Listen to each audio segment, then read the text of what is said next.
नमस्कार, भव्य भारत न्यूज में आप सभी दर्शकों का स्वागत है। आज एक बार फिर हमारे स्टूडियो में मौजूद हैं रामनिवास शर्मा जी।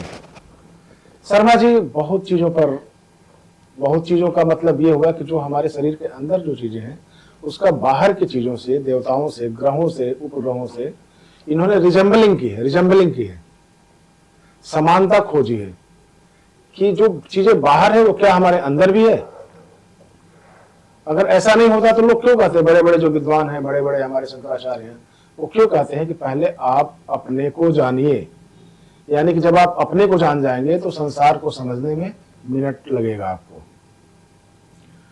तो आज हम जो चर्चा करने जा रहे हैं वो ये है कि हमारे ग्रह नक्षत्रों का जो शरीर पर प्रभाव है वो किस तरह से पड़ेगा और वो हमारे कहाँ रिजेंबल करते हैं, शरीर के किन चीजों से रिजेंबल करते हैं। अक्सर ये होता है कि आप ग्रहों के बारे में जानते हैं, सूर्य से लेकर और शुक्र शनि तक, राहु केतु तक सब आप जानते हैं। जो ज्योतिष बताते हैं, ज्योतिष उनके फल बताते हैं कि आपका अगर जन्म इस समय हुआ है तो कौन से ग्रह आप पर प्रभावी है और वो ग्रह कैसे फलित होगा। तो वो सिर्फ फलित बताते हैं आपको कि वो शुभ होगा अशुभ होगा।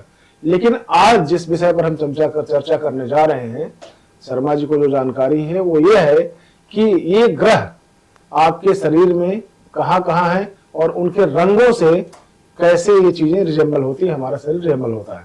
स्टूडियो में बहुत बहुत स्वागत है आपका जी, बहुत बहुत धन्यवाद। और जैसा कि जो हमने अभी अपने दर्शकों से कहा है वो आप सुन लिए होंगे जी। तो हमें अब बताएंगे कि ग्रहों, ये जो ग्रह है हमारे, ये हमारे शरीर में कैसे रिजेंबल करते हैं जी आपके मुताबिक। जी जरूर। जी जैसा कि हम लोग सभी जानते हैं कि सोलर सिस्टम, तो सोलर सिस्टम जो है बाहर तो हमने पढ़ा है कि सोलर सिस्टम होते हैं, उसमें सूर्य है उनका मध्य में और उनके चारों तरफ जो है बाकी ग्रह चक्कर काटते हैं। तो एक सीक्वेंस में है वो, जैसे पहले बुध आते हैं, फिर शुक्र हैं, फिर पृथ्वी है, फिर मंगल है, फिर बृहस्पति है, फिर जो है अरुण वरुण है, उसके बाद फिर शनि ग्रह आता है।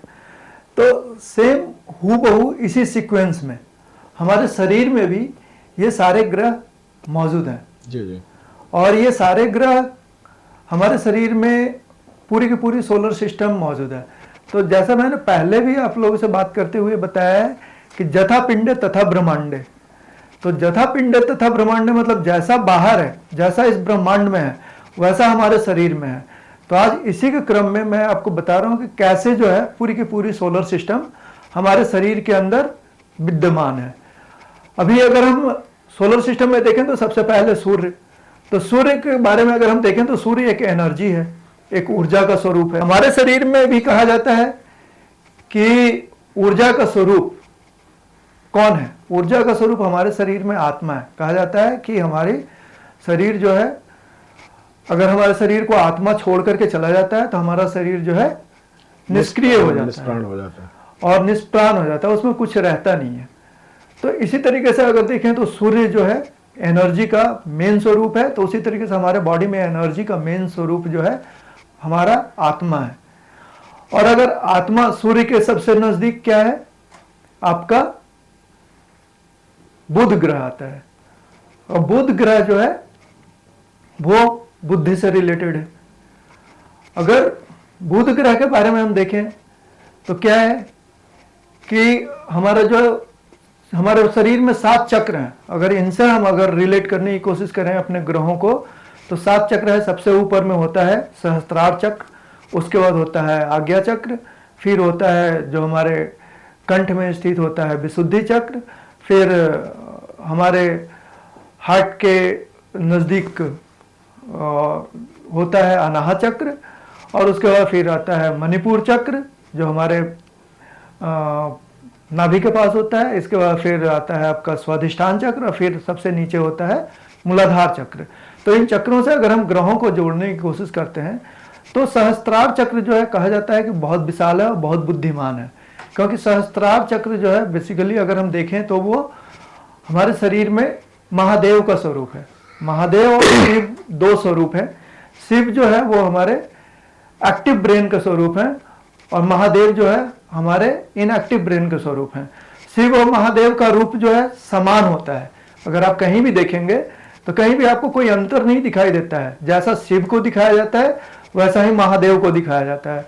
लेकिन शिव जो है उनको दिखाया जाता है तो उनको पूरी खुली आंख के साथ दिखाया जाता है, और महादेव को जब दिखाया जाता है तो वो उनकी थोड़ी सी आंख खुली होती है।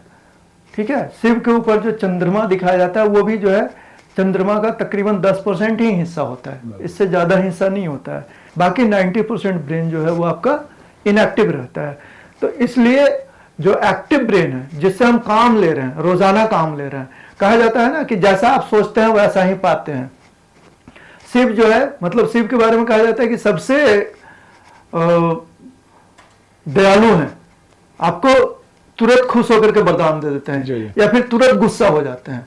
शिव के बारे में ये बताया जाता है। तो इसका अर्थ क्या है कि जैसा आप सोचते हैं, अगर आप सही सोचते हैं तो आप जैसा ट्रांसमिट करते हैं इस यूनिवर्स को वैसा ही आपको रिजल्ट मिलता है। तो अगर आप सही थॉट्स के साथ जाते हैं तो आपको सही चीजें मिलती है, अगर आप गलत थॉट्स के साथ जाते हैं तो आपको गलत चीजें रिसीव होती है। इसका मतलब क्या है कि शिव आपको तुरंत वरदान दे रहे हैं कि आप जैसा चाहते हैं वैसा ही दे रहे हैं। आप अगर अच्छा चाहते हैं तो अच्छा दे रहे हैं, आप खराब चाहते हैं तो खराब दे रहे हैं। तो इनको आप शिव को मतलब ब्रेन से मानते हैं? जी, नर्वस सिस्टम, पूरी की पूरी नर्वस सिस्टम जो है हमारे बॉडी को कंट्रोल करता है। वैसे भी कहा जाता है ना कि पूरे ब्रह्मांड को कंट्रोल करने वाला जो है वो शिव है। जी जी, शिव है, महादेव है, वो कंट्रोल कर रहे हैं। तो शिव हमारी पूरी की नर्वस पूरी न्यूरोलॉजी सिस्टम होगा, न्यूरोलॉजी का। हाँ, ब्रेन से रिलेटेड है ना? ब्रेन से रिलेटेड जो भी है पूरी की पूरी जो हमारी नर्वस सिस्टम है वो, या मतलब न्यूरोलॉजी कह लीजिए, वो सारा का सारा। इसलिए शिव की जटाएं दिखाई जाती है ना कि लंबी लंबी उनकी जटाएं हैं। वो क्यों दिखाई जाती है? वो इसलिए दिखाई जाती है क्योंकि हमारा जो है नर्व्स जो है वो पूरी बॉडी में फैली हुई है, लंबे लंबे नर्व्स फैले हुए हैं। आप वहां से देखेंगे दिमाग से निकलता है और वो पूरा का पूरा नर्व्स पूरी बॉडी में फैली हुई है। तो इस तरीके से जो है मतलब शिव हमारे एक्टिव ब्रेन है और महादेव जो है वो इनएक्टिव ब्रेन है। मतलब जो हम चाहते हैं वो हमको तुरंत के तुरंत देने वाले जो है शिव है।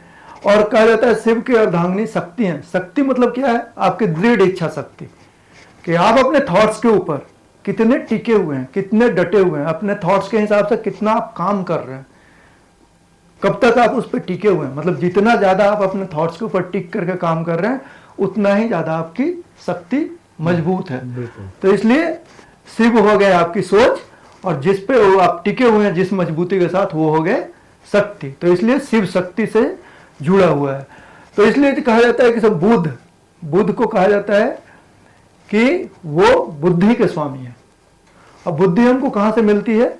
शिव से मिलती है, महादेव से मिलती है, वहां से मिलती है, हमारे अपने सेंसेस से मिलती है, जहां से हम जो चीज देखते हैं वहां से सीखते हैं उसको, फिर उसके ऊपर हम अपना थॉट्स करते हैं, अपना रिसर्च करते हैं, तो उससे जो हम पाते हैं वो हमारी बुद्धि है। तो बुद्ध जो है सीधे सीधे अगर कहें तो हम सहस्त्रार चक्र से रिलेटेड है। इसी तरीके से अगर हम आगे की तरफ जाएं तो अगला शुक्र ग्रह आता है। शुक्र ग्रह को कहा जाता है कि वो सांझ का तारा, भोर का तारा है, मतलब वो प्रकाश पुंज है। वो अगर हम सुबह की दौरान देखते भी हैं तो हमको नजर भी आता है आसमान में शुक्र एक प्रकाश पुंज के रूप में। तो उससे क्या है कि शुक्र जो है, बेसिकली हम जब मेडिटेशन करते हैं तो मेडिटेशन जनरली हम सुबह और शाम ही करते हैं। सुबह और शाम करते हैं, और ध्यान कहाँ करते हैं? हम आज्ञा चक्र के ऊपर करते हैं। तो आज्ञा चक्र के ऊपर जब हम ध्यान करते हैं तो वहां पे हमको एक प्रकाश पुंज दिखाई देती है। तो शुक्र भी जो है हमको उससे ग्लिटरिंग स्टार है, और वो हमारे आज्ञा चक्र से रिलेटेड है क्योंकि हम वहां पे उसको अनुभव करते हैं। इसके बाद अगर हम चलते हैं विशुद्धि चक्र पे, तो विशुद्धि चक्र में क्या है कि वहां पे पृथ्वी ग्रह जो है विशुद्धि चक्र से है। तो विशुद्धि चक्र का अगर कलर देखें तो वो नीले कलर का होता है, उसका आसमानी नीला कलर है विशुद्धि चक्र का रंग। इसी तरीके से अगर हम पृथ्वी को भी आसमान से देखते हैं तो वो नीला कलर का ही नजर आता है। पृथ्वी जो है क्या करता है? आपके तत्वों को अलग करने का भी काम करता है, जल को अलग और बाकी चीजों को अलग करने का काम करता है। तो अगर आप विशुद्धि चक्र को देखें तो वहां से वो चीजें आपको शुद्ध भी की जाती है कि आप भोजन करते हैं तो वो आपके फेफड़े में ना जा करके आपके जो है स्टोमक में जाता है। और अगर आप पानी पीते हैं तो वो भी स्टोमक में जाता है, अगर आप सांस लेते हैं तो वो स्टोमक में ना जा करके वो आपके फेफड़े में जाता है, तो वहाँ से वो शुद्धिकरण का भी कार्य करता है। तो इस तरीके से जो वहाँ पे पृथ्वी तत्व है वो विशुद्धि चक्र से संबंधित है। इसके बाद अगर हम चलते हैं तो अनाहत चक्र जो है मंगल ग्रह से रिलेटेड है।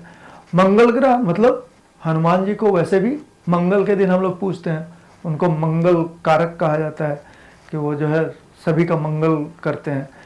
तो हनुमान जी हमारे जो है अनाहत चक्र से रिलेटेड है, वहाँ पे हनुमान जी हैं, लाल रंग से हैं लिपटे हुए, तो मंगल ग्रह का रंग भी लाल है। तो इस तरह अगर देखते हैं तो कोरिलेट करने की कोशिश करें। बाकी और पूरे डिटेल में इसको बुक्स के अंदर लिखा गया है, लेकिन जितना मुझे अभी समझ में आ रहा है उतना मैं बता पा रहा हूँ। आपने दिखाई है इसमें, अगर लिखा जी जी सब कुछ लिखा हुआ है इसमें। ये देखिए ये लिखा हुआ है अनाहत चक्र मंगल ग्रह से कैसे रिलेटेड है, ये सारे पूरे डिटेल्स में लिखा हुआ है अनाहत चक्र के बारे में। फिर उसके ऊपर विशुद्धि चक्र का है, इधर फिर आपका बृहस्पति के बारे में है, इससे आगे जाएंगे तो अरुण वरुण शनिदेव, ये सब के बारे में पूरे सभी चक्रों के साथ कोरिलेट। बृहस्पति को कैसे कोरिलेट कर रहा है?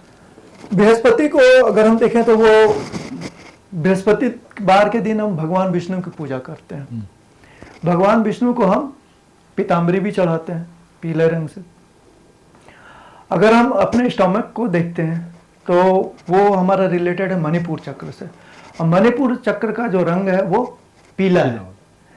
तो अगर वहां से रिलेट करें हम तो भगवान विष्णु से या बृहस्पति से या मणिपुर चक्र से बृहस्पति ग्रह रिलेटेड, यानी कि मतलब उससे तेज आती है, पुंज आती है, प्रकाश आता है, जी मतलब ज्ञान मिलता है, आप ये कह सकते हैं वहां से। जी वहां से ऊर्जा मिलता है हमें बेसिकली। हाँ। ऊर्जा वहां से ऊर्जा मिलता है, क्योंकि हम जो भी खाते हैं उसको ऊर्जा में कन्वर्ट करने का काम वही करते हैं। तो वहां से हमें पूरी सृष्टि को ऊर्जा प्रदान होती है। सोम का कहीं जिक्र है इसमें? सोम का जैसे मैंने आपको बताया वो शुक्र से रिलेटेड है। अच्छा, तो हो गया अभी मंगल, सोम, मंगल, बुध, बृहस्पति, शुक्र। शुक्र जो है रिलेटेड, शुक्र वहां पे वो मैंने स्वाधिष्ठान चक्र से बताया है रिलेशन अरुण वरुण ग्रह का, क्योंकि जो हमारी स्वाधिष्ठान चक्र है उसके अगल बगल में हमारी 2 किडनियां हैं, और अरुण वरुण को कहा जाता है कि वहां पे 90% जो है जल है, 90% से भी ज्यादा, मतलब पूरा का पूरा जल तत्व ही है वहां पे, बर्फ के समान है। तो किडनी में भी हमारा क्या होता है, फिल्टरेशन होता है, पूरा का पूरा जल तत्व है किडनी के अंदर, वो फिल्टर करने का काम करता है हमारी पूरी बॉडी को। तो इस तरीके से अगर हम देखें तो हमारा स्वाधिष्ठान चक्र से 2 अरुण वरुण दोनों साइड की जो किडनियां हैं वो अरुण वरुण के रूप में हमारे बॉडी में स्थित है। शनि जो है वो हमारे मूलाधार चक्र से जुड़ा हुआ है। मूलाधार चक्र को बेसिकली कहा जाता है कि एनर्जी का सबसे बड़ा स्रोत है, ठीक है। और शनि को भी कहा जाता है कि ऊर्जावान, सबसे ज्यादा ऊर्जा जो है शनि में है। तो वहां पे हमारी सारी ऊर्जा अवस्थित है, वहां पे जो है मूलाधार चक्र में हमारी सारी ऊर्जा अवस्थित है। उस ऊर्जा को हम किस तरीके से इस्तेमाल करते हैं, उसको हम ऊर्ध्वगामी कर रहे हैं कि उसको हम अधोगामी कर रहे हैं। 2 तरीके से अगर हम उसको ऊपर की तरफ ले जाते हैं, हमारे शरीर में सबसे बड़ी ऊर्जा क्या है, हमारे बॉडी में जो अगर देखें तो हमारी बॉडी की सबसे शक्तिशाली ऊर्जा, हमारी बॉडी में सबसे शक्तिशाली कहना चाहते हैं कि जो शरीर का ऊर्जा है, अगर योगी हैं अपने साधना से उसको ऊपर की तरफ ले जाते हैं, और जो भी उनके विचार आते हैं वो समाज कल्याण में लगाते हैं जी। दूसरा होता है कि एक जो आप कह सकते हैं कि मनचला कोई इंसान होता है, तो वो अपनी एनर्जी, अपना पावर, अपना वीर्य वो वैसे ही बहाता रहता है जी, जिसकी वजह से वो अधोगति को पतन में जाता है जी। ये कहना चाहते हैं। तो हाँ, ऊर्जा सबसे मतलब महत्वपूर्ण और सबसे ज्यादा जो है पावरफुल एनर्जी हमारी बॉडी में वीर्य है, उसके एक सेल से एक सृष्टि का जन्म हो जाता है। सूर्य के बारे में भी, शिव के बारे में भी कहा गया है ऐसे कि जहां जहां वीर्य पड़े हैं वैसे गिरे हैं, वहां वहां चमत्कार हुआ है जी। तो अगर हम देखें तो ये ऊर्जा जो है ये पूरा का पूरा जो है जैसे जैसे ऊपर की तरफ हम लेकर के जाते हैं इस ऊर्जा को, साधना के द्वारा, मेडिटेशन के द्वारा या और क्रिया के द्वारा जाते हैं, और जैसे जैसे हम एक्टिव करते हैं अपने बॉडी में जो हमारे चक्रों हैं उनको, तो तो वो फिर जब आगे जाता है तो जैसे जैसे वो ऊपर की तरफ आपके यहाँ जाता है वैसे वैसे आपको नई नई जो है अनुभूतियाँ होनी शुरू हो जाती है। बहुत अच्छा। तो ये रही आज तीसरा एपिसोड समाप्त हो रहा है, और आज जो आपको सीख मिली है वो बहुत ही, जो कॉम्प्लिकेशंस होना चाहिए वो नहीं है। शर्मा जी ने उस भाषा में समझाया है आपको चक्रों के बारे में, और जो ग्रह है हमारे, चक्र और ग्रह हमारे कैसे एक दूसरे से जुड़े हुए हैं और किस तरह का प्रभाव देते हैं।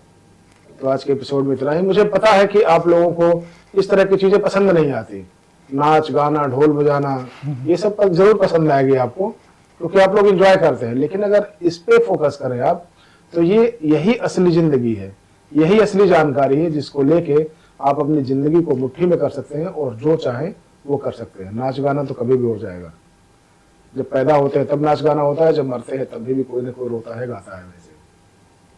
तो आज के एपिसोड में इतना ही, अगले एपिसोड में फिर मिलेंगे, तब तक के लिए नमस्कार।